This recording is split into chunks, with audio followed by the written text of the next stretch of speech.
Hello everyone, मी ऐश्वर्या तुम्हा सर्वांचं स्वागत करते माझ्या यूट्यूब चॅनलवर. तर आज आपण एक नवीन अपडेट घेऊन आलो आहोत, जो की जॉब अपडेट आहे.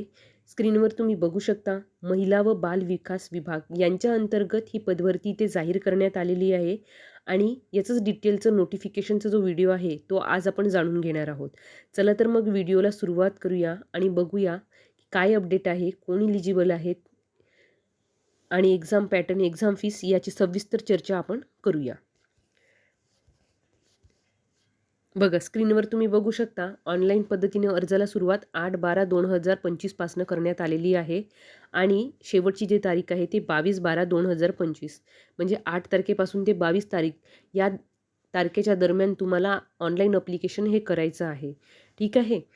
आणि आता पुढे बघूया पदं किती आहेत, कुठल्या पदासाठी आपण इलिजिबल आहोत ते बघूया.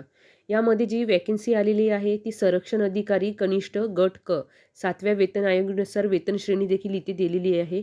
S6ची वेतन श्रेणी आहे 19,900 ते 63,200 एवढी वेतन श्रेणी इथे दिलेला आहे. ठीक आहे. त्यापुढे बघू शकता, तुम्हाला इथे वॅकन्सीचं चार्ट दिलेला आहे. यामध्ये एकूण 17 जागा, टोटल 17 जागा आहेत. कुठल्या कॅटेगरीसाठी जागा आहेत तर कुठल्याच कॅटेगरीसाठी जागा नाहीत. ठीक आहे. तर आपल्या कॅटेगरीच्या जागा तुम्ही बघून यामध्ये जर तुम्ही भरत असाल, कारण कमी जागा असल्याने ॲप्लिकेशन हे कमी येतात आणि जर तुमच्या कॅटेगरीमध्ये तुम्हाला जागा असतील तर तुम्हाला निश्चितच याचा फायदा तुम्हाला होणार आहे. तर तुम्ही कॅटेगरीज वाईज आपले मार्क जागा चेक करा आणि त्यामध्ये तुम्ही ॲप्लिकेशन करायला काही हरकत नाही. ठीक आहे. ज्या कॅटेगरींसाठी जागा आहेत त्यांच्यासाठी. आणि जर तुमच्या कॅटेगरीला जागा नसतील तर तुम्ही अराखीवचे एकूण 7 पदे आहेत. सर्वसाधारणसाठी 3 आणि महिलांसाठी 2 आणि माजी सैनिकसाठी 1 आणि अंशकालीन पदवीधरसाठी 1. तर तुम्ही अशा प्रकारे ओपनमधून देखील हा फॉर्म भरू शकता जर तुम्हाला भरायची इच्छा असेल तर. मग इतर मागासवर्गीय या कॅटेगरीसाठी पण आहेत. NTDसाठी पण इथे जागा दिसते आहे. ठीक आहे. अशा प्रकारे काही कॅटेगरींना जागा इथे दिलेल्या आहेत, तर काही कॅटेगरीला नाहीत. ठीक आहे. तर तुम्ही कमी जागा आहेत असं विचार करू नका. तुमच्या कॅटेगरीसाठी जरी जागा असेल तरी तुम्ही नक्की अप्लाय करायला पाहिजे. कधीही एका जागेसाठी जरी आपलं कॉम्पिटिशन, आपल्याला तर एक जागा हवी ना, तर मग तुम्ही नक्की हे भरू शकता जर तुमच्या कॅटेगरीला जागा असेल तर. ठीक आहे. पुढे आपण याबद्दल सविस्तर माहिती म्हणजे शैक्षणिक अर्हता जाणून घेऊया. ठीक आहे. यामध्ये संरक्षण अधिकारी कनिष्ठ गट क यासाठी तुम्हाला जे कोणत्याही शैक्षणिक अर्हता आणि अनुभव, यामध्ये अनुभवाची गरज नाही आणि कोणत्याही शाखेतील पदवी जर असेल तुमच्याकडे तर तुम्ही या पदाकरिता, संरक्षण अधिकारी या पदाकरिता तुम्ही इलिजिबल आहात. ठीक आहे. आणि वेतन श्रेणी आपण सुरुवातीला बघितलेलीच आहे. आता यामध्ये तुम्ही बघू शकता जी खुल्या प्रवर्गासाठी म्हणजे तुमची एज लिमिट काय आहे. तर जे ओपन कॅटेगरीमध्ये येतात त्यांच्यासाठी 18 वर्षापेक्षा कमी नको व 38 पेक्षा जास्त नसावी. एज लिमिट हे 18 ते 38 या वयाच्या दरम्यानच असणे आवश्यक आहे.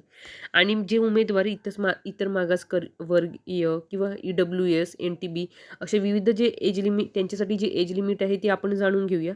म्हणजे जे आरक्षित गटात मोडतात त्यांच्यासाठी 18 वर्षापेक्षा कमी व कमी नको आणि 43 वर्षापेक्षा जास्त एज लिमिट इथे चालणार नाही. ठीक आहे. आणि जे अंशकालीन पदवीधर आहेत त्यांना मॅक्झिमम एज लिमिट हे 25 वर्षे इतकी राहील. ठीक आहे. पुढे दिव्यांगासाठी दिलेली आहे वयोमर्यादा 45 वर्ष इतकी राहणार आहे. सरसकट ठीक आहे, तुम्हाला इथे दिलेली आहे. त्यानंतर माजी सैनिकांसाठी देखील सेवेचे वर्ष प्लस 3 वर्षे आणि यामध्ये दिलेलं आहे दिव्यांग व माजी सैनिक यांच्यासाठी देखील एज लिमिट दिलेली आहे आणि वयोमर्यादा 45 वर्ष इतकी राहील असं मेन्शन केलेलं आहे. ठीक आहे. ऑनलाईन पद्धतीने जी एक्झाम होणार आहे ती ऑनलाईन पद्धतीने कम्प्युटर बेस्ड एक्झाम ही घेण्यात येणार आहे. त्यामध्ये आतापर्यंत आपण बऱ्याच सरळ सेवा दिलेल्या असतील, तर तशाच प्रकारची ही एक्झाम होणार आहे. यामध्ये मराठी व इंग्रजी भाषेतून ही एक्झाम घेण्यात येणार आहे. ठीक आहे. 45% गुण प्राप्त करणे हे अनिवार्य राहणार आहेत. एकूण यामध्ये थांबा मी तुम्हाला सांगते. ऑनलाईन परीक्षा ही मराठी, इंग्रजी, सामान्य ज्ञान व बौद्धिक चाचणी या विषयांवरील प्रश्नांकरिता प्रत्येकी 50 गुणांची याप्रमाणे 200 गुणांची परीक्षा ही घेण्यात येणार आहे. म्हणजे तुम्हाला 200 गुणाची ही एक्झाम होणार आहे. 45% गुण असणे आवश्यक आहे आणि या पदाकरिता मौखिक परीक्षा, मुलाखती घेण्यात येणार नाही. ठीक आहे. क्लिअरली इथे मेन्शन केलेलं आहे. आणि एका अनेक शिफ्टमध्ये झालं तर तुमचं नॉर्मलायझेशन देखील होणार आहे. ठीक आहे. व्यावसायिक चाचणीची इथे चाचणी होणार नाही. तुम्हाला डायरेक्ट ऑनलाईन पद्धतीने एक एक्झाम होणार आहे. त्याचे जे 200 मार्क आहे, 120 मिनिटांचा वेळ तुमच्याकडे तब्बल 2 तास तुमच्याकडे राहणार आहेत. अशा प्रकारे तुमची हे एक्झाम ही इथे होणार आहे. यामध्ये आपण परीक्षा शुल्क जाणून घेऊया. तो महत्त्वाचा विषय आहे. तुम्ही बघू शकता जे खुल्या प्रवर्गात मोडतात त्यांच्यासाठी नेहमीप्रमाणेच आता आपण जेवढ्या आत्तापर्यंत सरळ सभा बघितल्या आहेत त्या सगळीकडेच एकंदरीत ₹1000 ही फीस तुम्ही कन्सिडर करून चाललेच असणार. आणि त्यानंतर मागासवर्गीय कॅटेगरीचे जे विद्यार्थी आहेत त्यांच्यासाठी ₹900 अशी परीक्षा शुल्क इथे येणार आहे. आणि परीक्षा शुल्क नॉन रिफंडेबल असणार आहे. तर जसं रेल्वेमध्ये वगैरे होतं की तुम्ही एक्झाम देत आहे आणि तर तुम्हाला त्याचे जे एक्झाम शुल्क आहे ते रिफंडेबल असते आणि त्यामध्ये एक्झाम शुल्क पण फार कमी असतो. पण इथे जे एक्झाम शुल्क आहे ते नॉन रिफंडेबल आहे. एक्झाम शुल्क पण बऱ्यापैकी म्हणजे फार जास्त आहे ₹900. कारण एका विद्यार्थ्यासाठी ₹900 म्हणजे खूप जास्त होतात. 900 किंवा ₹1000 खूप जास्त एक्झाम फीज होते. ठीक आहे. पण आता त्याविषयी आपण चर्चा करणार नाही आहोत. आता जी आहे ती आपल्याला भरावी लागणार आहे. जर तुम्ही इच्छुक आहात तर एवढी एक्झाम फीज भरून तुम्ही ऑनलाईन ॲप्लिकेशन हे करू शकता. ठीक आहे. अशा प्रकारे आपण बघितले सविस्तर माहिती बघितली आहे. आणि जे इच्छुक विद्यार्थी आहेत त्यांनी नक्कीच ॲप्लिकेशन करायचं आहे.